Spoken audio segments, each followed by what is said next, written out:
Agora há pouco eu encontrei uma matéria bem interessante sobre o kefir de álcool, é, de como reduzir a quantidade de álcool produzida pelo kefir de água ou quando você faz o ginger beer, que eles chamam, né? Que é o kefir e depois na segunda fermentação com limão e gengibre, né? Esse é um site norte-americano, se eu não me engano, né, em Imus. Depois eu vou colocar a referência no blog, vou tentar traduzir o texto e colocar também, mas só para mostrar a preocupação deles em ter um kefir sem álcool, né? A gente sabe que a quantidade de álcool no kefir é bem baixa, mas já há relatos, né? Eu vejo gente comentando que fala, não, tomei uma garrafa de kefir, fiz com uva e senti meio um pouco de tontura, já senti meio bom, meio bambo, um calor, né? Provavelmente é devido ao álcool, né? A gente sabe, né, que o kefir produz pouco álcool, mas produz álcool. E essa quantidade, dependendo da forma que é feita, tem como aumentar e tem estudos, alguns estudos sobre isso. Em breve, vou trazer artigos científicos falando sobre isso, mas hoje eu quero, agora, né, na verdade, eu quero tratar dessa matéria que é bem interessante, né, a preocupação deles, porque aqui no fundo já trazem duas crianças, né, é, a questão é com relação aos pais, né, e mulheres grávidas, né, que não é recomendado o consumo de álcool. E eu ainda destaco que não só mulher grávida, mas por questões sociais, né, algumas pessoas não tomam álcool, né, isso é uma opção da pessoa, mas também por saúde, ou você está fazendo uso de um medicamento ou faz uso de um medicamento contínuo e não pode ingerir álcool, né, ou nada que contenha álcool. Então, assim, e a preocupação também com crianças, que você dá, mesmo que seja um teor reduzido de álcool para criança, você está dando álcool para criança, você pode estar incentivando uma dependência química futura ou uma cirrose hepática futura. Então, isso a gente tem que se preocupar um pouco. E parece que pouca gente está se preocupando com isso, né? Mas eles têm. Essa matéria foi publicada em 3 de dezembro de 2016, ou seja, já tem mais de um ano que foi publicada, né? E eu encontrei e é bem legal. Aqui ele lista quatro ações, né? Quatro atitudes para a gente tomar para diminuir a quantidade de álcool no kefir, né? Então vamos lá, eu vou trazer bem resumidamente, não vou discutir cada item, caso seja interessante, às vezes eu gravo um outro vídeo, mas a princípio eu vou só falar bem resumidamente. A primeira dica para reduzir a quantidade de álcool é reduzir a quantidade de açúcar que você começa a sua fermentação, né?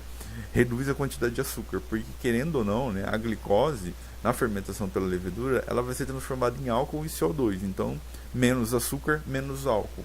É meio assim uma equação, né? Aqui ele recomenda você usar 1 para 1, uma colher de açúcar para uma colher de grãos, né? Que daria certo. Ele não fala aqui volume, pelo menos eu li rápido, não tive noção de volume que ele está usando. Provavelmente deve ser meio litro, né? E aí ele dá uma dica aqui. O segundo, ele fala para beber fresco, ou seja, não deixar muito tempo fermentando, ou seja, um dia, né, que é a fermentação usual do kefir, você já toma, né? Porque quanto menos tempos de fermentação, menos açúcar for convertido em álcool, ou seja, sua bebida vai ficar mais adocicada e você vai ter uma quantidade menor de álcool, né? E já toma de imediato, né? Coa e já toma, não guarda, porque se você guardar, aquele açúcar vai transformar em álcool e aí, né, quanto mais tempo você estoca, tende a aumentar a produção de álcool, né? É o que ele traz aqui. Eu não vou ficar lendo esse texto, que é muita coisa, demoraria, né? A terceira dica, ele fala aqui para poder usar o vidro aberto. Já é de praxe a gente usar o frasco aberto, né? É, cobrir com um paninho ou com um filtro de papel para permitir que você entre oxigênio no seu frasco e saia a pressão do gás, né?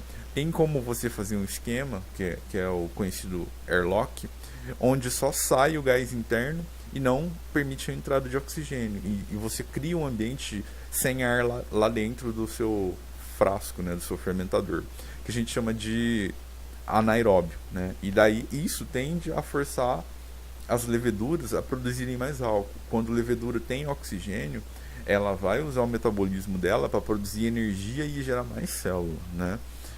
Eu também não vou entrar nesses detalhes, que são detalhes meio chatinhos, complicados. Caso seja interessante, outra hora a gente discutir isso, mas ele fala para cultivar, permitir a troca de ar, ou seja, que entre ar no seu kefir, né? E a quarta e última dica, quarta e última não, né? A terceira dica que ele dá é com relação à temperatura, né? Aqui não é o caso, mas lá, né, sei lá, América do Norte, alguns países assim, sofre muito com baixas temperaturas, né? Em temperaturas menores, as leveduras tendem a produzir mais álcool, né? Em temperatura maior, ela tende a respirar. Então ele traz aqui, né, falando que quando a levedura respira, ela cria mais bolhas de CO2 e menos álcool. Então, numa temperatura maior, você tem uma quantidade menor de álcool e também favorece as bactérias, né? E, e você tem um aroma, né? Você tem mais sabor de fermentado, né? Depois eu vou traduzir esse texto com calma e vou postar no blog. É, enfim, a outra dica que ele dá aqui é tomar um pouco de cuidado com o excesso de mineral e com esses suplementos, ou seja, as adições de fruta que você coloca, porque você adiciona, por exemplo, uma fruta que tem açúcar, então aquele açúcar vai ser convertido em álcool e CO2. Então, às vezes você usa pouco açúcar, mas depois você acrescenta suco de uva, que tem muito açúcar. Então, isso pode aumentar. Aqui ele fala para usar, ele recomenda você fazer um balanço, né? Usar açúcar, né? Misturar açúcares, um açúcar mais natural com bastante minerais e outros menos, porque segundo o autor aqui, a quantidade de minerais presente vai influenciar na produção de álcool. Isso não dá para saber assim a priori. Ele fala que para usar 50% de açúcar de cana de açúcar e 50 desse de dark mineral Rick Sugar, que provavelmente deve ser açúcar mascavo e um açúcar demerara ou um açúcar semi-industrializado, né? Enfim, essas são o que ele traz aqui. É interessante saber, é interessante pensar nisso e tomar um pouco de cuidado para não estar produzindo álcool demais, né? E dessa forma você teoricamente consegue controlar.